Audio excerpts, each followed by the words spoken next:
கர்த்தராகிய இயேசு கிறிஸ்துவின் விலையேற பெற்ற நாமத்தினாலே இந்த ஆசீர்வதிக்கப்பட்டதான இந்த காலை பொழுதிலே உங்கள் யாவருக்கும் அன்பின் வாழ்த்தை தெரிவித்துக் கொள்கிறேன். கர்த்தர் நல்லவர், அவர் கிருபை என்று பொழுது நம்ம சின்ன ஒரு ஜெபம் பண்ணிவிட்டு தேவ வார்த்தைக்குள்ளே இப்போது நல்ல தகப்பனே, இந்த நாளை உங்கள் கரத்தில் நாங்கள் ஒப்பு கொடுக்குறோம்.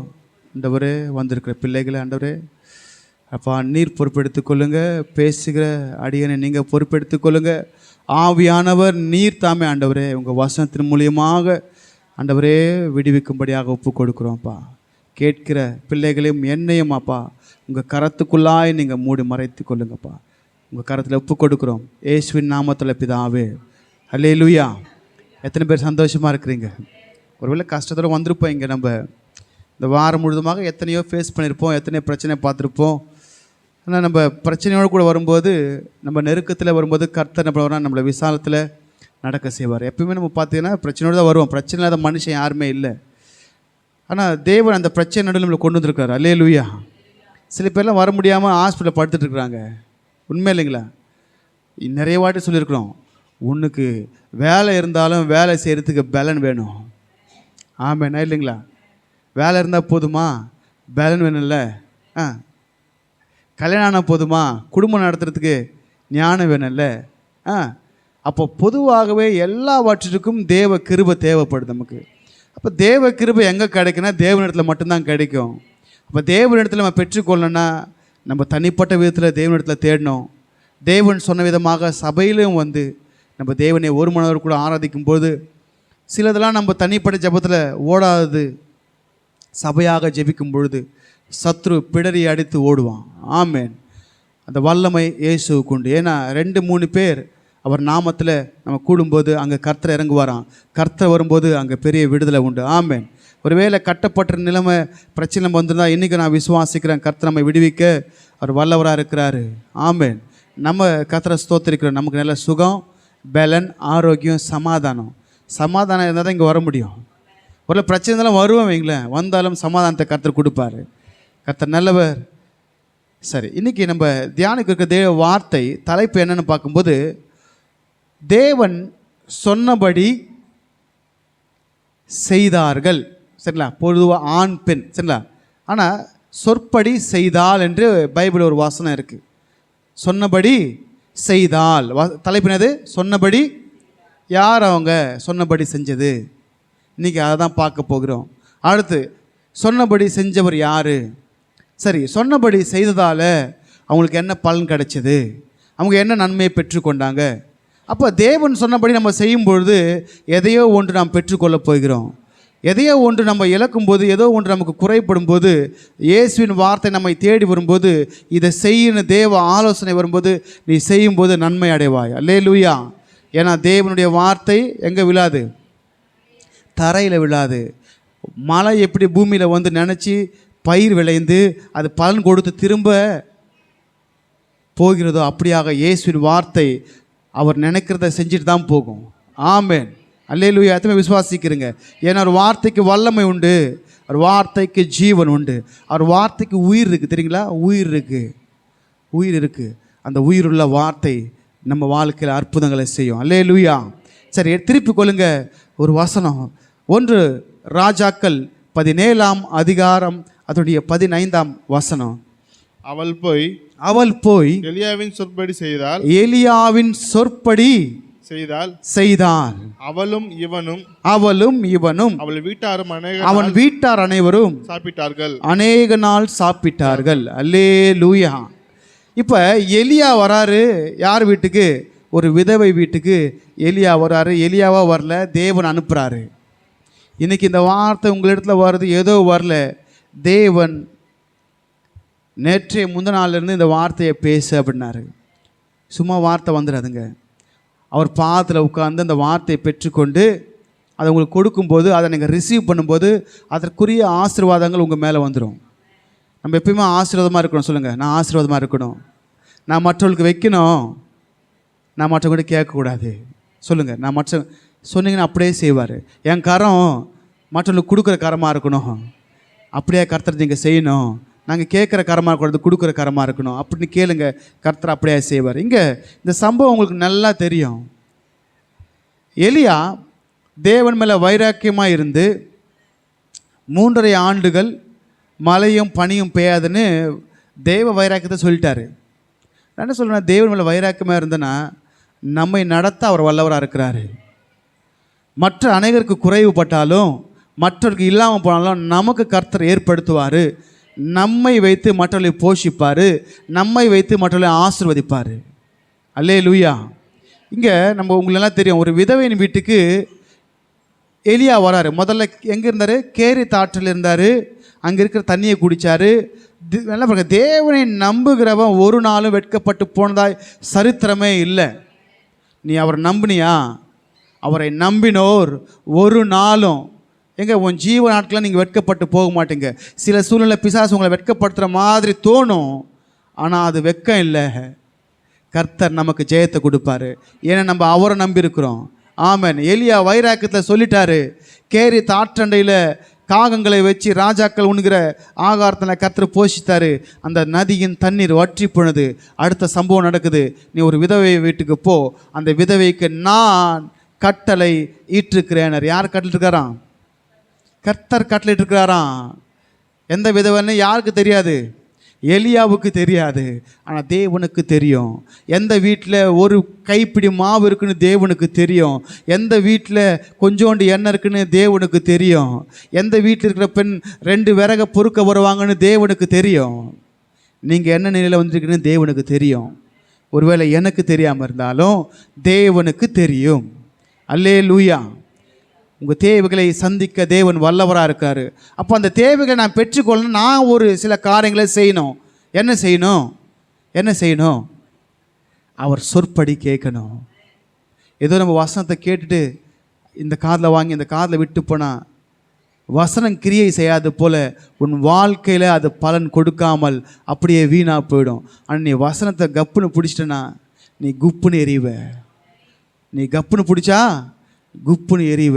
நீ எரியும் பொழுது உன் வெளிச்சத்தில் 4 பேர் வருவாங்க, உன் தயவுல 4 பேர் வருவாங்க, உன்னை தேடி 4 பேர் வருவாங்க. ஆமென். இயேசுவின் இடத்துல தேடி வந்தது போல் நம்ம இடத்துல தேடி வருவாங்க. அல்லேலூயா. சரி, இப்போ நமக்கு இங்கே வாசனை மீண்டும் வாசிக்கலாம். வாசிங்க அந்த 17-15 17ஆம் அதிகாரம் 15ஆம் வசனம். அவன் போய் நீங்கள் சொற்படி செய்தால் எலியாவின் சொற்படி செய்தால் அவளும் இவனும் அவள் வீட்டாரும் அநேக நாள் சாப்பிட்டார்கள். இப்போ யார் யார் சாப்பிட்டதா? அவ இவன் இவன் அப்படிதான் பைபிள் இருக்கு. ஏன்னா தேவனுடைய வல்லமைக்கு முன்பதாக நம்மள சாதாரண மனுஷங்க. ஆமென். அவளும் இவனும் அவனுடைய வீட்டில் இருக்கிற அநேக நாள் சாப்பிட்டாங்களாம். இதுதான் தேவன், இதுதான் தேவ செயல். சரி, அவங்க சாப்பிடுவதுக்கு காரணம் என்னென்னா அவங்க எலியா சொன்னபடி செஞ்சாங்க. இன்றைக்கி இயேசுவின் வார்த்தையின்படியாக நீங்கள் செய்யும் பொழுது உனக்கு குறை வராது. சிங்கக்குட்டிகள் தாழ் சேர்ந்து பட்டினி கிடக்கும். ஏசப்பா வார்த்தைக்கு செவி கொடுக்கிறவனுக்கோ அதன்படி செய்கிறவனுக்கோ ஒரு நன்மையும் குறைப்படாது. நான் சொல்லுங்க, சங்கீதம் 34 சொல்லப்பட்டிருக்கு. அல்லேலூயா. நான் ஒன்று சொல்கிறேன் பாருங்கள், அந்த நாட்களில் இருந்த ஆகாபுக்கு சாப்பாடு குறை வந்திருக்கலாம். ஆமென் இல்லைங்களா? ஆனால் இந்த விதவைக்கு ஆகார குறைவு இல்லை. ஏன்னா ஏசப்பா வார்த்தையை கேட்டாங்க. சரி, இந்த விதவையை ஏன் ஆண்டு சூஸ் பண்ணோம்? எத்தனையோ விதவைங்க இருக்காங்க இல்லைங்களா? இந்த உலகத்தில் எத்தனையோ ஜனங்க இருக்கிறாங்க. கோடி ஜனம். இப்போ நம்ம இங்கே தெருவில் பார்த்தீங்கன்னா எத்தனையோ பேர் இருக்கிறாங்க. அந்த மெயின் ரோட்டில் எத்தனையோ பேர் இருக்கிறாங்க. மணலி பகுதியில், சேக்காடு பகுதியில் இன்னும் அநேக பகுதி எத்தனையோ ஜனம் இருக்காங்க. உங்களையும் என்னை ஏன் கர்த்தர் தெரிந்து கொண்டார்? ஏன் தெரிந்து கொண்டார்? ஏங்க அவங்களோட ஸ்பெஷல் நம்மக்கிட்ட ஏதோ ஒன்று இருக்குது. ஆமாம் இல்லைங்களா? ஏதோ ஒன்று இருக்கா இல்லைங்களா? இருக்குது. அதை பார்த்து தான் கர்த்தர் நம்மை தெரிந்து கொண்டார். சரி, லூக்கா எழுதின சுவிசேஷம் 4ஆம் அதிகாரம் அதனுடைய 25-26 வசனத்தை வாசிங்களேன். அன்றியும் எலியாவின் நாட்களிலே 3 வருஷமும் 6 மாதமும்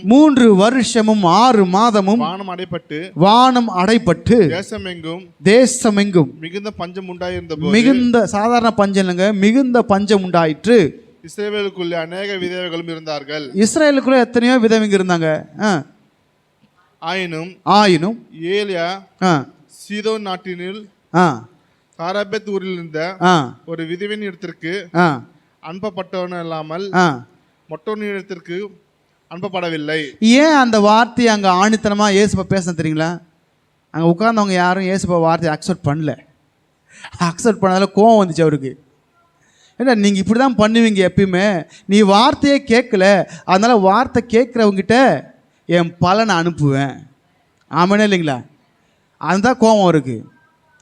கோபத்தில் சொல்கிறாரு ஏசப்பா, கோபத்தில் சொல்கிறாரு, ஏப்பா எலியாவு நாட்டில் 3.5 வருஷம் பஞ்சம் வந்துச்சு, அது கொடிய பஞ்சம் வந்துச்சு. உலகத்தில் எத்தனையோ, அந்த இஸ்ரேலில் எத்தனையோ பெண்கள் இருந்தாங்க, ஆனால் சாரேபத்து ஊருக்கு நான் அனுப்புனேன். அங்கே ஒரு விதவிக்கு நான் கட்டளையிட்டேன். அந்த விதவிக்கிட்ட இருந்த ஒரு குவாலிஃபிகேஷன் நம்ம இன்றைக்கி பார்க்க போகிறோம். என்ன பார்க்க போகிறோம்? விதவிக்கிட்ட இருந்த ஒரு குவாலிஃபிகேஷன். ஏன் ஆண்டவர் அந்த விதவையை சூஸ் பண்ணார்? ஆண்டவர் சூஸ் பண்ணார்னா சும்மா சூஸ் பண்ண மாட்டார், எதையோ ஒன்றை முன் வைத்து சூஸ் பண்ணுவார். அப்போஸ்தலர் 10ஆம் அதிகாரம் அதனுடைய 34, 35ஆம் வசனத்தை வாசிக்கும் பொழுது, அப்பொழுது பேதுரு பேசத் தொடங்கி தேவன் பட்சபாதம் உள்ளவர் அல்ல என்றும் எந்த ஜனத்தினாயிலும் அவருக்கு பயந்து நீதியை செய்கிறவன் எவனோ அவனே அவருக்கு உகந்தவன் என்று நிச்சயமாய் நேற்று இந்த வசனத்தை பார்த்து எனக்கும் ஒரு கண்ணு திறந்துச்சு. ஏன் இந்த சாரேபாத்து விதவையை கர்த்தர் சூஸ் பண்ணார்னா, தேவன் பட்சபாதம் உள்ளவர் அல்ல, எந்த ஜனத்தினாயிலும் அவருக்கு பயந்து. ஃபர்ஸ்ட் பாயிண்ட் என்னது? அவருக்கு பயந்து. சொல்லுங்க, அவருக்கு பயந்து. யாருக்கு பயந்து? அவருக்கு பயந்து நீதி செய்கிறவன் அவன் யாராயிருந்தாலும் அவன்தான் கர்த்தருக்கு உகந்தவன். அப்போ இந்த சாரேபாத்து விதவை தேவனுடைய பார்வைக்கு எப்படி காணப்படலாம்? உகந்தவளாய் காணப்பட்டார். நான் ஒரு வார்த்தை சொல்கிறேன் உங்ககிட்ட. நம்ம இருப்போம் அந்த சுச்சுவேஷனில் நீங்கள் இருங்க. இப்போ இன்னைக்கு நம்ம அந்த சுச்சுவேஷன் இருக்கிறோம் சரிங்களா? இருக்கிறோம். ஒரு தேவ மனுஷன் வராருன்னு வைங்களேன், வராரு, கொஞ்சம் தண்ணி கேட்குறாரு. நல்லா பாருங்கள், வறட்சின்னா தண்ணி கூட இருக்காது சரியா. கேரித்த ஆற்றில் தண்ணி வற்றி போச்சுன்னா மற்ற ஆற்றுலும் வற்றி போயிருக்கும். அப்போ தண்ணி என்ன பண்ணிருப்பாங்க? கிடைக்கிறத பெரிய விஷயம் சரிங்களா, எடுத்து வந்து வச்சுருப்பாங்க. தண்ணி கேட்ட உடனே என்ன பண்ணிட்டாங்க? தண்ணி கொடுக்க மனசு வந்துச்சு. அப்போ அவங்க யார் அவங்க? போய மழை இல்லை பனி இல்லை வந்துட்டான் தண்ணி கேட்குறதுக்கு அப்படின்னு சொல்லலை. புரியுதா இல்லைங்களா? நான் ஒன்று கேட்குறேன். இப்போ எலியா சில நாட்களாக அந்த கேரி தாட்டம் இருந்தார். எப்படி இருந்திருப்பார்? தாடியும் கிடியுமா குளிச்சிருப்பாரா? தண்ணி இருக்கப்போ குளிச்சிருப்பார். தண்ணி வத்தனே இருக்கும், குளிச்சிருப்பாரா? நான் கேட்குறேங்க உங்களை, எப்படி இருந்திருப்பார்? ஏன்னா ஒபதியா என்கிற அந்த தீர்க்கதரிசி அவரை அடையாளம் கண்டுகொள்ளாத அளவுக்கு இருந்தார். கொஞ்சம் உத்து பார்த்ததுக்கப்புறம் தான் அவர் எலியானை கண்டுபிடிச்சாராம். அப்போ அவர் தோட்டம் எப்படி ஆயிடுச்சு? நான் ஒன்று கேட்குறேன் உங்களை, மோசே 40 மலை மேலே போனார்ல, குளிச்சாரா?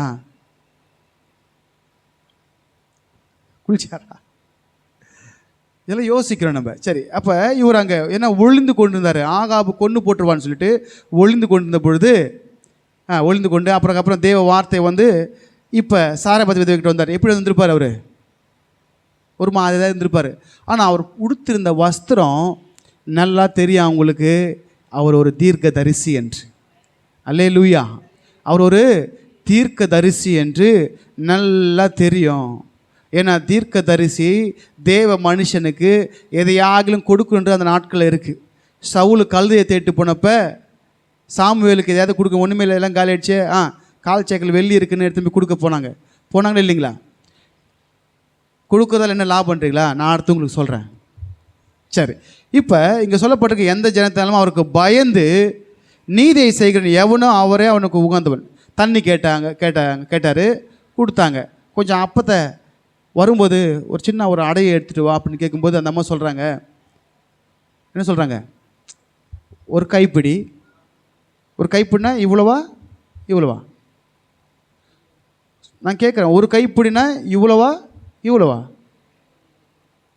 அங்கே என்ன போட்டிருக்கு? கைப்பிடின்னு போட்டிருக்கா, ஒரு கைப்பிடி போட்டிருக்கா பாருங்கள், வாசிங்க. 17 நீங்கள் பைபிள் அப்படி சேஞ்ச் போகக்கூடாது, அங்கேயே இருங்க, 17 இருங்க. ஒரு எவ்வளோ பிடி? அதான் ஒரு பிடினா ஒரு கைப்பிடின்னு இல்லை, ஒரு பிடின்னு இருக்கு. அது 2 கையா ஒரு கையா அது போடல, சரிங்களா? சரி, 2 கையை வச்சுக்கலாம், 2 கையை வச்சுக்கலாம். இவ்வளோ மாவு இருக்குது. எவ்வளோ மாவு இருக்குது? இவ்வளோ மாவு இருக்குது. சரி, இவ்வளோ மாவு இருக்குன்னு வைங்களேன், இவ்வளோ மாவு தான் இருக்குது. ஏன்னா பஞ்சத்தில் இருக்கவங்க அவனுக்கு தெரியும் அந்த கஷ்டம். இப்போ கூட பார்த்தீங்கன்னா இஸ்ரேலில் சில நாள் இப்போ இந்த யுத்தம் போனப்போ ஒரு பாலஸ்தீனிய ஒரு அந்த குடியிருக்கிறவன் ஒரு மூட்டை கோதுமை கிடச்சிது, அதை எடுத்து நான் வீட்டுக்கு போயிட்டு வச்சுட்டு வீட்டில் சிரிக்கிறான் ஆனந்தமாக. ஐயோ போதும், ஏன்னா இந்த அந்த ஒரு மூட்டை கோதுமை தான் ஓடும், அவங்களுக்கு ஓடும் கொஞ்ச நாளைக்கு.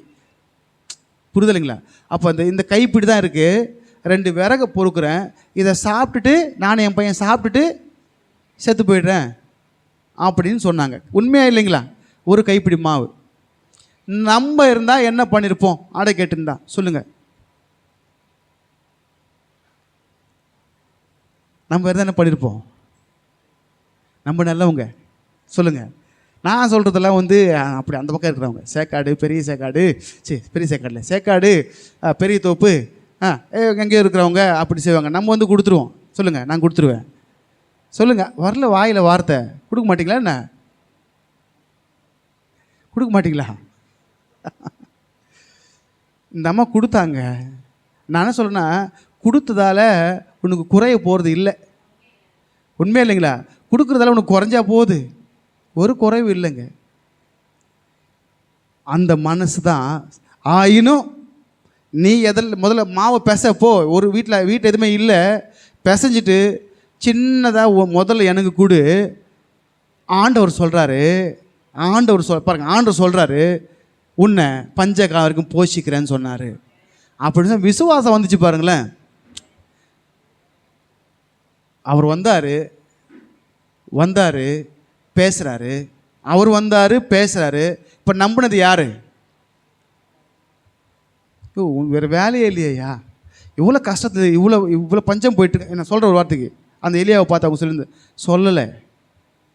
அவர் வார்த்தைக்கு செவி கொடுத்து முதல்ல நீ பிசைகிற மாவில் முதல் மாவு என்ன பண்ணுற, ஒரு சின்ன ஆடை செஞ்சு எடுத்துகிட்டு வா அப்படின்னு சொன்ன உடனே அவர் சொற்படி செய்தால்னு இருக்காங்க. அதான் எசேக்கியேலில் சொல்லப்பட்டிருக்கு, உன் வீட்டில் பிசைந்த மாவின் முதற் பலனை ஆசாரியனுக்கு கொடு. எதுக்கு? உன் வீட்டில் ஆசீர்வாதம் தங்கியிருக்கும்படிக்கு உன் பிசைந்த மாவில் ஆசாரனுக்கு கொடுன்னு வசனம் சொல்லுது. யார் வீட்டில் ஆசீர்வாதம் தங்கிறதுக்கு? இப்போ பிசைஞ்ச மாவில் முதல் உருண்டை, சின்ன உருண்டை வச்சுக்கலாம், இவ்வளோண்டு எடுத்துக்கலாம், எடுத்து தட்டி அவருக்கு ஒரு அடையை பண்ணிவிட்டு தண்ணி கொண்டு போய் கொடுக்குறாங்க. அவர் சாப்பிட்றாரு. எண்ணெயில் மாவு பானையில் மாவு என்ன ஆகலை, குறையில, எண்ணெயும் குறையில, எண்ணெயும் குறையில. நான் ஒரு வார்த்தை உங்களுக்கு கேட்குறேன், சின்ன டவுட் எனக்கு. எலியா அவளை போஷித்தாரா? எலியா அவளை போஷித்தாரா? இல்லை தேவன் அவர்களை போஷித்தாரா? யார் போஷது? எலியா அவளை போஷித்தாரா? இல்லை விதவை எலியாவை போஷித்தாளா? இல்லை தேவன் அவர்களை போஷித்தாரா? தேவன் தான் அவர்களை போஷித்தார். நல்லா ஒன்று புரிஞ்சுக்கோங்க, நாங்கள் தேவ வார்த்தையின்படியாக சொல்லி உங்களை நடத்துகிறது தான் எங்கள் வேலை. நீங்கள் அதன்படியாக செய்யும்பொழுது உங்களையும் போஷிப்பார், என்னையும் போஷிப்பார். அல்லேலூயா. விளங்குதுன்னு நினைக்கிறேன். நான் உங்களுக்கு போதிக்கும் பொழுது உங்களையும் போஷிப்பார், என்னையும் போஷிப்பார். ஆமேனா இல்லைங்களா? இப்போ இவங்க வார்த்தையின்படியாக செய்த பொழுது அவங்க என்ன கிடைச்சது? அவங்களுக்கு பலன் கிடைச்சது. சரி, ஒரு வசனம் வாசிங்க. மத்தேயு சுவிசேஷம் 10ஆம் அதிகாரம் 41:42 வாசிங்க. தீர்க்கதரிசி என்னும் தீர்க்கதரிசி என்னும் நாமத்தின் நிமித்தம் என் நாமத்தின் நிமித்தம் தீர்க்கதரிசியை ஏற்றுக்கொள்கிறவன் தீர்க்கதரிசிக்கு ஏற்ற பலனை அடைவான். நல்லா சத்தமா வாசிங்க. தீர்க்கதரிசியை ஏற்றுக்கொள்கிறவன் தீர்க்கதரிசிக்கு ஏற்ற பலனை அடைவான். தீர்க்கதரிசிக்கு ஏற்ற பலனை அடைவான். நீதிமான் என் நாமத்தின் நிமித்தம் நீதிமானை ஏற்றுக்கொள்கிறவன் நீதிமானுக்கு ஏற்ற பலனை அடைவான். நீதிமானுக்கு ஏற்ற பலனை அடைவான். சீஷன் என்னும் நான் சீஷன் என் நாமத்தின் நிமித்தம் இந்த சிறியரில் ஒருவனும் ஒரு கலச தண்ணீர் மாத்திரம் கொடுக்கிறவன் தான் பலனை அடையாமற்ற போவான். நீ ஒரு கிளாஸ் தண்ணி கொடுத்தாலும் அதற்கு உனக்கு பலன் இல்லாம போவாதுன்னு கர்த்தர் சொல்றாரு. மெய்யாவே உங்களுக்கு சொல்லுகிறேன் என்றார். சத்தியமா சொல்றான்றாரு. என்ன சொல்றாரு? என்ன சொன்னாரு? அப்படியே சொன்னாரு. மெய்யானது சத்தியமா சொல்றேன் உங்களுக்கு அப்படின்னாரு. தீர்க்கதரிசி என் நாமத்தின் நிமித்தமாக நீ தீர்க்கதரிசிக்கு கொடுத்தாலும், நீதிமான் நாமத்தின் நிமித்தமாக நீ நீதிமானுக்கு கொடுத்தாலும், சீஷன் இந்த சிறியவனுக்கு நீ கொடுத்தாலும் அதற்குரிய பலனை நீ அடையாமல் போவது இல்லை என்று சத்தியமாக உனக்கு சொல்கிறேன்னு அங்கே ஏசப்பா சொல்லியிருக்கிறாரு. இப்போ இந்த அம்மா தீர்க்கதரிசி என்னும் நாமத்தின் நிமித்தமாக தண்ணியும் அப்பத்தையும் கொடுத்துட்டாங்க. அது பலன் அடையணுமா இல்லையா? அந்த பலன்தான் அவங்க பெற்றுக்கொண்டாங்க. அல்லேலூயா. ஒன்னே ஒன்று, விசுவாசமானது நம்பப்படின உறுதியும் காணப்படாத நிச்சயம். எலியா வந்து சொல்கிறாரு, ஆண்டவர் உன்னை போஷிக்க போகிறாரு பஞ்சகாலம் முழுதுமாக அப்படின்னு சொன்னப்போ விசுவாசிச்சாங்க. பார்த்தீங்களா? அவர் சொன்னப்போ மாவு வரல, அவர் சொன்னப்போ எண்ணெய் பெருகலை. அவங்க செய்த பிறகுதான் மாவு வந்துச்சு, எண்ணெய் வந்துச்சு. நம்பினாங்கல்ல. பானையில் மாவையும் பார்க்கல, எண்ணெய் பெருகிறதும் பார்க்கல. ஆனால் தேவ மனுஷனுடைய வார்த்தையை விசுவாசித்தாங்கள. இதனால்தான் அவங்கள சூஸ் பண்ணார் ஆண்டவர். விசுவாசம். எத்தனையோ பெண்கள் இருந்தாங்க, எல்லாருக்கும் விசுவாசம் இல்லையே. தேவன் வரும்போது, பூமியில் மனுஷகுமார் வரும்போது விசுவாசத்தை காண்பாரோ, விசுவாசத்தை காண்பாரோ அப்படின்னா சொல்லப்பட்டிருக்கு. சரி, இப்போ இங்கே சொல்லப்பட்டிருக்கு, எலியாவையும் அவளையும் அவன் வீட்டார் அனைவரையும், அது எத்தனை நாளாம்?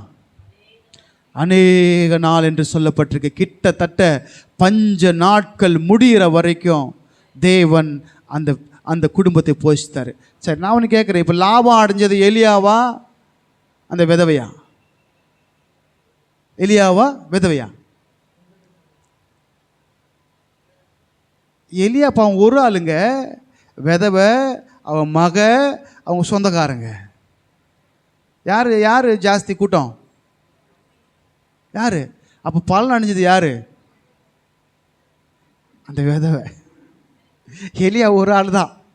அப்போ நான் ஒரே ஒரு வார்த்தை பாருங்கள், நீங்கள் தேவ வார்த்தையை பிடித்து கொள்ளும் பொழுது நீங்களும் உங்கள் குடும்பமும் உங்கள் சொந்த பந்தங்களும் ஆசீர்வாதத்தை பெற்று கொள்வார்கள். அல்லேலூயா. ஏன்னா உன்னை உயர்த்தின ஆண்டவர் உன் சொந்தக்காரங்க கஷ்டப்பட நீ கொடுப்பியா கொடுக்க மாட்டியா? கொடுப்பியா கொடுக்க மாட்டியா? கொடுப்போம். அப்போ நம் நிமித்தமாக நம்மை கொண்டு அவளை ஆசீர்வதிக்க தேவன் வல்லவராக இருக்கிறாரு. இப்போ சொல்லுங்கள், யார் பலனை அதிகமாக பெற்றது? அவள் தான். அவள் பெற்றுக்கொள்ள காரணம் ஒன்றே ஒன்று, எலியாவின் சொற்படி செய்தார். ஆமென் இல்லைங்களா? அப்போ லாபம் யாருக்கு? அவங்களுக்கு தான். அப்போ நம்ம செய்ய வேண்டியது என்ன? இன்றைக்கி நம்ம என்ன செய்யணும்? வசனத்தின் படியாய் வாழ பழகுங்க. வசனத்துக்கு ஒப்பு கொடுங்க. வசனம் என்ன சொல்லுதோ அதன்படியாக வாழ பாருங்க. தேவ வார்த்தைக்கு செவி கொடுங்க. நீங்கள் தேவ வசனத்துக்கு பயந்து நடுங்கும் பொழுது, என் வசனத்திற்கு நடுங்குகிறவனையே நோக்கி பார்ப்பனாரு. அது பஞ்சகாலமாக இருக்கட்டும், ஆபத்து நாளாக இருக்கட்டும், போராட்டத்தின் நாளாக இருக்கட்டும், கர்த்தர் உன்னை பார்ப்பார். ஏன்னா நீ அவர் வசனத்திற்கு நடுங்கினபடியார். யோசேப்பு வசனத்துக்கு நடுங்கினான். கர்த்தர் அவனை சிறையில் பார்த்தார். தானியேல் கர்த்தருடைய வசனத்திற்கு நடுங்கினான். சிங்க கபில கர்த்தர் தானியேலை பார்த்தார். ஷாத்ராக், மேஷாக், ஆபேத்நேகோ தேவ வார்த்தைக்கு பயந்தாங்க. ஏன்னா அந்த விக்கிரகங்களை நான் வணங்க மாட்டேன், நான் ஆராதிக்கிற தேவன். தப்பு வைக்க வல்லவர், அவரை தவிர வேற இல்லை, அவர் தான் அப்படி வைராக்கமாக இருந்தாங்க. அவர் வசனத்துக்கு நடுங்குகிறவனையே கர்த்தர் நோக்கி பார்த்தார். நீ பிரச்சனை தான் பார்ப்பாரு, நீ நல்லா இருக்கும்போதும் பார்ப்பாரு, நீ உபத்திரப்படும் போது, நீ வியாகுலப்படும் போது, நீ வியாதியில் படுத்திருக்கும் போது கூட கர்த்தர் உன்னை பார்ப்பார். அல்லேலூயா. அதுதான் தேவ பார்வை நம்ம மேலே படுத்துக்கு. அப்போ நம்ம என்ன செய்யணும்னா, நீங்கள் என்ன செய்யணும்னா, வசனத்தின்படியாக வாழ பழக உங்களை நீங்கள் ஒப்பு கொடுங்க. கற்றுக் கொடுக்க தான் எங்களை ஏற்படுத்தியிருக்கிறாரு. ஆமெனா இல்லைங்களா? ஒரு எலியா சாரபாத் விதவைக்கு எப்படி சொன்ன பொழுது அவங்க கீழ்ப்படிந்து நடந்து நன்மையை பெற்றுக்கொண்டார்களோ, அப்படி நீங்களும் நன்மையை பெற்றுக்கொள்ள தேவன் என்ன பண்ணிருக்காரு? சபைகள் அங்கங்கே ஸ்தாபித்து, சபை கர்த்தருடையது, நீங்களும் கர்த்தருடையவர்கள், நானும் கர்த்தருடையவன். சபையை மேய்ப்பது அவருடைய வேலை. கர்த்தர் தான் மேய்ப்பரு. ஆமென் இல்லைங்களா? அவர் வசனத்தை கொடுத்தாரு, நான் போதிக்கிறேன் உங்களுக்கு. அதனுடைய நன்மையை பெற்றுக்கொள்ள வேண்டியது நீங்கள் தான். அப்போ இன்றைக்கி நல்லா ஒன்று புரிஞ்சுக்கணும். அந்த விதவை தேவ வார்த்தையை விசுவாசித்து, தேவ மனுஷனுடைய வார்த்தையை விசுவாசித்து அப்படியே சொன்னதை செய்தபடினால அவளும் இவனும் அவன் வீட்டார் அனைவரும் போஷிக்கப்பட்டாங்க என்று சொல்லப்பட்டிருக்கு. உங்களுக்கு போதிக்கிறதா ஆண்டவர் ஏற்படுத்தியிருக்கிறாரு. சொல்லிக் கொடுக்கலாம் எப்படி தெரியும் உங்களுக்கு? அப்போஸ்தலர் 8ஆம் அதிகாரம் சொல்லப்பட்டிருக்கு. காந்தாகே மந்திரிக்கு பிலிப்பு போய் சொல்லிக் கொடுக்குறாரு. யாரை பற்றி சொல்லுது? ஏசாயா தீர்க்கதரிசி பற்றி சொல்லுதா இல்லை வேறு யாரை பற்றி சொல்லுதான்னு கேட்குறாங்க. தெரியாதானா? சொல்லிக் கொடுக்க ஒருத்தர் தான் தெரியும் அப்படின்னு சொல்கிறாங்க. அது இயேசுவை குறித்ததே என்று சொல்லி ஞானஸ்நானம் கொடுத்துட்டு அவர் அங்கிருந்து காணாமல் போவான்னு நம்ம பார்க்குறோம். அப்போ கற்றுக் கொடுப்பதற்கு தேவன் மனிதர்களை ஏற்படுத்தியிருக்காரு. மீன் பிடிக்கிற உன்னை மனுஷனை பிடிக்கிற மாற்றி வேணாரு. ஆமாம் இல்லைங்களா? கர்த்தர் நல்லவர். சரி, எலியாவின் நிமித்தமாக அவள் போஷிக்கப்பட்டால், அவள் பலன் அடையப்பட்டாள் என்று நம்ம இங்கே பார்க்குறோம். ஆமாம் இல்லைங்களா? ஏன்னா அவர் தீர்க்கதரிசி அவருக்கு கொடுத்ததால மத்தேயு 10:41-42 படியாக அவள் பலனை அடைந்தாள் என்று நம்ம இங்கே வாசிக்கிறோம். சரி, இன்னொரு வாசனம் அப்படியே எடுத்து வாசிங்க. 1 தீமோத்தேயு 5ஆம் அதிகாரம் அதனுடைய 17ஆம் வசனத்தை சொல்லப்பட்டிருக்கு. நன்றாய் விசாரணை செய்கிற மூப்பர்களை 15-17ங்களா? 18 1 தீமோத்தேயு 5:17 வாசிங்க. நன்றாய் விசாரணை செய்கிற 17. ஆமா 16 வாசிங்க. 16 வாசிங்க. அப்ப விசுவாசி ஆகிய ஒருவனிடத்தில் ஒருத்தி இடத்திலாவது விதவைகள் இருந்தால் அவர்கள் இவர்களுக்கு உதவி செய்ய கடவார்கள். விதவை இருந்தா என்ன பண்ணுமா? உதவி செய்யணும். அப்புறம் வாசிங்க. சபையானது உத்தம விதவையானவர்களை உதவி செய்ய. சரி, ரைட். சபையானது உத்தம விதவைகளுக்கு உதவி செய்ய வேண்டும். எந்த விதவைக்கு செய்யணும்? இப்போ சாரபத்து விதவை எப்படிப்பட்ட விதவை? புருஷன் இல்லை தான், பிள்ளைய வச்சு தான் இருக்கிறாங்க. நான் என் பிள்ளை சாப்பிட்றாங்க. அப்போ என்ன இல்லை? அவங்க உத்தம விதவை. அப்போ ஆண்டவர் வார்த்தையை சொல்கிற மாத்திரமல்ல, அதன்படியாக செய்கிறவர். அடுத்த வாசனம் வாசிங்க. நன்றாய் விசாரணை செய்கிற மூப்பர்களை விசேஷமாக திருவசனத்திலும் உபதேசத்திலும் பிரயாசப்படுகிறவர்களை இரட்டிப்பான கணத்திற்கு பாத்திரராக எண்ண வேண்டுமா? இந்த எலியா பார்த்தீங்கன்னா திருவசனத்திலும் உபதேசத்திலும் பிரயாசப்படுகிறவன், தேவனுக்காக பிரயாசப்படுகிற ஒரு மனுஷன். எப்படிப்பட்ட மனுஷனா? தேவனுக்காக தேவ வைராக்கியம் கொண்டிருந்தாராம். பிரயாசப்பட்ட மனுஷன் தானே. ஒரு ராஜாக்கு முன்னாடி போய் அவளை ஒரு கட்ஸோட பேசுகிறாரு. எந்த அளவுக்கு ஒரு பிரயாசம், தேவனுடைய சபை குறித்தான பிரயாசம், தேவ ஜனங்களை சீர்கெடுக்கிற அந்த வழியிலிருந்து திருப்புறதான பிரயாசம். அப்போ எத்தனை ரெட்டிப்பான கணத்திற்கு பாத்திரமான. ஒன்றே நல்லா புரிஞ்சுக்கோங்க, சத்தியத்தில் உங்களை சொல்லி சத்தியத்தின்படியாக அவங்களை நடத்துகிறாங்களா, அவங்களுக்கு நீங்கள் கொடுக்க வேண்டிய கணம் 1% அல்ல, டபுள். புரிதா இல்லைங்களா? கட்டுக்கதை சொல்லி, ஆயா கதை சொல்லி, ஆயா வடை சுட்டதை சொல்லி, வாரம் வடையே ஓட்டி அந்த வடையை காக்கா எடுத்துகிட்டு போய் நரி எடுத்துகிட்டு போய் திருடி தின்னு முடிஞ்சு போச்சு. ஆனால் வாரம் காக்கா நரி கதை தான் ஓட்டிருக்கோம். அதுக்கும் என்ன பண்ணுவாங்க சில ஜனங்க? ஆனால் சத்தியத்தை சத்தியமாய் பேசுகிறவர்களுக்கு ரெட்டிப்பான எத்தனை கணம் தரணுமா? டபுள். சத்தியத்தை பேசுகிறவங்க எப்படி கொடுக்கணுமா கணம்? அதனால தான் அந்த விதவை என்ன பண்ணாங்க? தேவன் விதவையை போஷித்து விதவை மூலியமாக எலியாவை போஷித்தார். ஆமேனே இல்லைங்களா? உண்மையே இல்லைங்களா? அதுதான் வசமாக இருக்குது. தீமத்தில் ஆண்டவர் பேசுகிற மட்டும் இல்லை, மத்தியில் ஆண்டவர் பேசுகிற மாத்திரம் இல்லை, நீ செஞ்சனா அதற்குரிய பலனை கர்த்தர் உனக்கு கொடுக்க அவர் வல்லவராக இருக்கிறாரு. நீங்கள் செய்ய வேண்டியது ஒன்று, அவர் வசனத்தின்படியாக நடக்க பழகுங்க. அதான் கொஞ்சம் கஷ்டம் இல்லை? கஷ்டமாக இல்லைங்களா? நான் கேட்குற கேள்வி மறந்த போயிட்டீங்களா? எலியா உங்கள்கிட்ட வந்து கேட்டதை நீங்கள் என்ன பண்ணியிருப்பீங்க? அந்த சுச்சுவேஷனில் என்ன பண்ணிருப்பீங்க? எனக்கு என் பையனுக்கு இல்லை, இந்த ஆள் வேற வந்து வெளியே நின்றுட்டு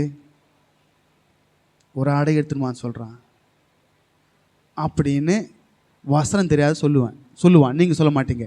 ஏன்னா உங்களுக்கு நல்லா தெரியும். எசேக்கியேல் சொல்லப்பட்டிருக்கு, பிசைஞ்ச மாவில் முதல்ல கொடுத்தா பலன் கழிச்சுன்னு உங்களுக்கு நல்லா தெரியல. தெரியுமா தெரியாதா? வசனம் எங்கே இருக்குன்னு தெரியும் உங்களுக்கு. ஏன்னா நீங்கள் அப்படி வசனத்தை வளர்ந்துருக்குறீங்க. ஆமாம் இல்லைங்களா? நீங்கள் நல்லவங்க, அதனால் நீங்கள் சொல்ல மாட்டீங்க. கண்டிப்பாக நான் விசுவாசிக்கிறேன், நீங்கள் வந்து முதல்ல எடுத்து கொடுத்துருவீங்க. கர்த்தர் அப்படி உங்களை ஆசீர்வதிப்பாராக. என் பிள்ளைங்க பற்றி தெரியல, கொடுத்துருவீங்க. கொடுக்காமல் இருக்க மாட்டீங்க. ஏன்னா வந்து நீங்கள் கொடுக்குறவங்க எல்லாமே. ஆமாம் இல்லைங்களா? கொடுக்குறவங்க கொடுங்கள், உங்களுக்கு கொடுக்கப்படும் அப்படி சொல்லிருக்காரு. கொடுங்கள், கர்த்தர் உங்களுக்கு கொடுப்பார். எப்படி? அழுக்கி குலுக்கி உன் மடியில் சரிந்து விடும்படியாக கர்த்தர் செய்வார். சொன்னது கர்த்தர். நீ ஏன் சந்தேகப்படுற? நமக்கு சந்தேகப்படுறதே ஒரு வேலை.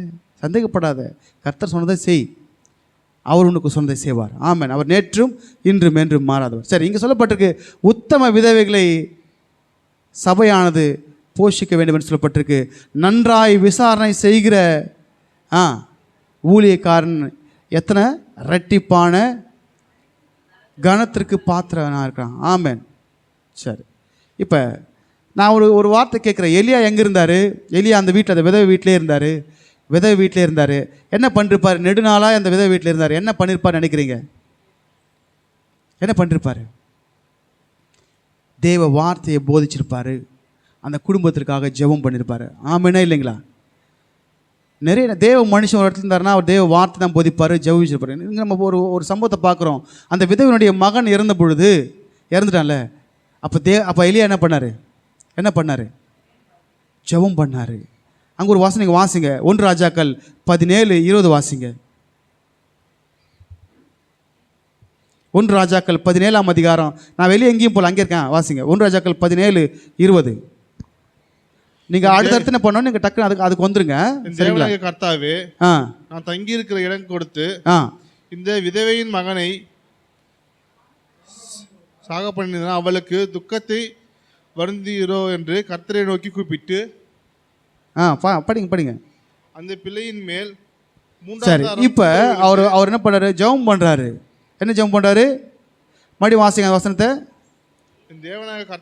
தேவனாகிய கர்த்தாவே, நான் தங்கி இருக்கிறதற்கு இடம் கொடுத்த அந்த விதவையின் மகனை சாக பண்ணினது அவளுக்கு துக்கத்தை வருந்தீரோ என்று கர்த்தரை நோக்கி கூப்பிட்டு. ரொம்ப ஜாம் ஆகுது இன்னைக்கு. அந்த பிள்ளையின் மேல் 3ஆம் தாரம் குப்புற விழுந்து. போய் விட்டுங்க. இப்போ ஜெபம் பண்ணுறாரு. என்ன ஜெபம் பண்ணுறாரு? எனக்கு வீடு தங்க கொடுத்தாலே, அந்த அந்த அந்த அந்த பெண்ணுக்கு நீ இப்படி பண்ணிட்டீங்களே ஆண்டவர், சாக பண்ணதில் அவளுக்கு துக்கத்தை வர வச்சிட்டிங்களே என்று கர்த்தரை நோக்கி கூப்பிட்டானா. அப்போ நல்லா பாருங்க, தனக்கு உதவி செய்த நபரை, அந்த பலனை பெற்றுக்கொண்டவர் என்ன பண்ணார்? தேவனை நோக்கி ஜெபித்தார். எங்களுக்கும் சில நாட்கள் முன்பதாக சில பிரச்சனை வந்தப்போ நாங்களும் இப்படி ஜெபம் பண்ணோம். ஆண்டவரே, ஊழியத்திற்காக இந்த இடத்த கொடுத்த மகளுடைய வீட்டில் பிரச்சனை, கர்த்தர் நீங்கள் தான் மாத்திரம்னு கேட்டேன். கர்த்தர் விட்டுருவார் நினைக்கிறீங்களா? விடவே மாட்டார். இப்படி ஜெபித்தோம். இதே ஜெபந்தான். ஆண்டவரே, ஊழியத்துக்காக பண்ணாங்க, பிரச்சனை வந்துடுச்சு, நாங்கள் என்ன பண்ண முடியும்? நான் உங்களை தான் கேட்க முடியும். நீங்கள் தான் ஊழியத்தின் எஜமான், நீங்கள் தான் அதுக்கு தீர்வை கொடுக்கணும் அப்படின்னா கர்த்தர் தீர்வை கொடுத்தாரு. அல்லேலூயா. அப்போ எலியா அந்த மகளுக்கு என்ன என்ன பண்ணார்? வேதத்தை கற்றும் கொடுத்துருப்பாரு, ஜெபமும் பண்ணியிருப்பார். உண்மை இல்லைங்களா?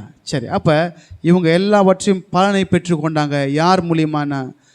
ஒரு தேவ மனுஷன் மூலியமாக தேவ சொற்படை செய்தால் அந்த பலனை பெற்றுக்கொண்டாங்க. நம்ம கூட தேவ பிள்ளைகளை, நம்ம தேவ வார்த்தைக்கு கீழ்ப்படியும் பொழுது, தேவ சதத்துக்கு செவி கொடுக்கும் பொழுது, ஏதோ நம்ம வந்துட்டு வார்த்தை கேட்டுட்டு நிறைய பேர் சொல்லுவாங்க சூப்பர் பிரசங்கம்னு.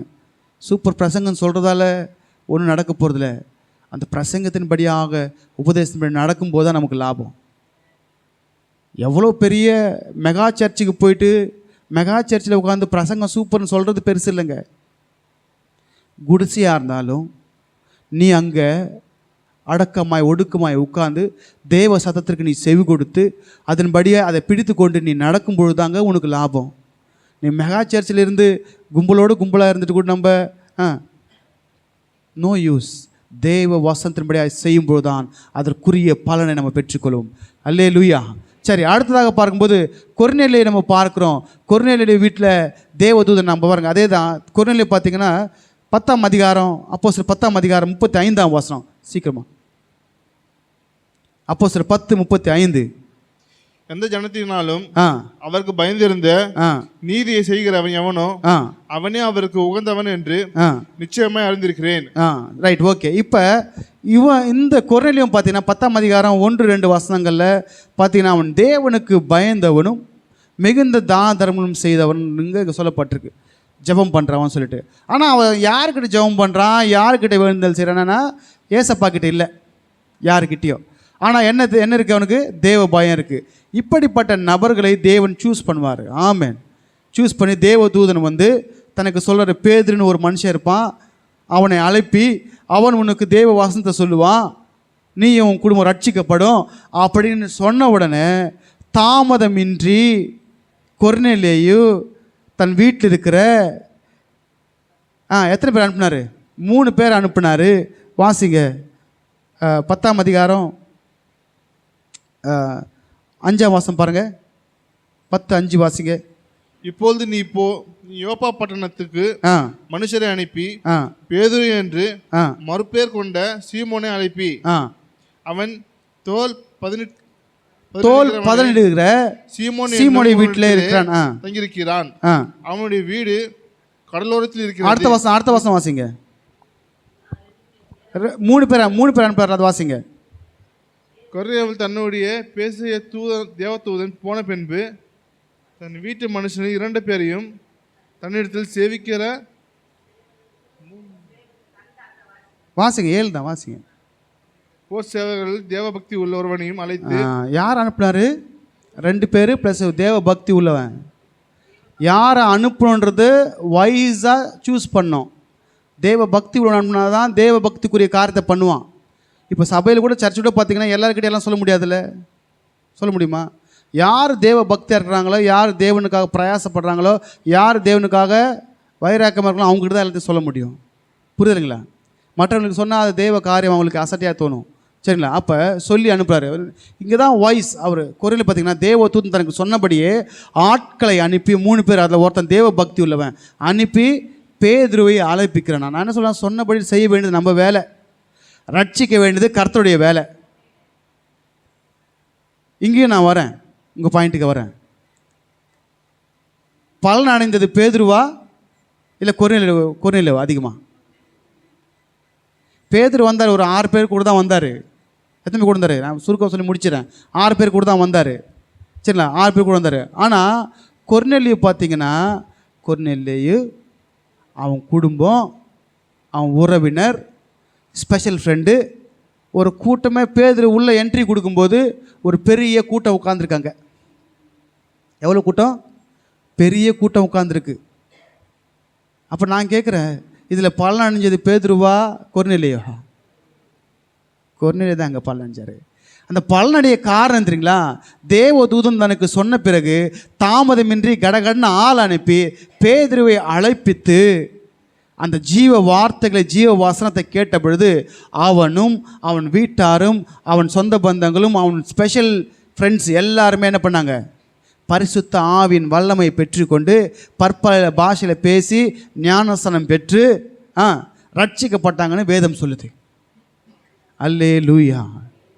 அப்போ நம்ம பலன் அடையணும்னா இன்றைக்கி மெயின் என்ன, சொன்னபடி செய்கிறதால உங்களுக்கு பலன் கிடைக்கும்.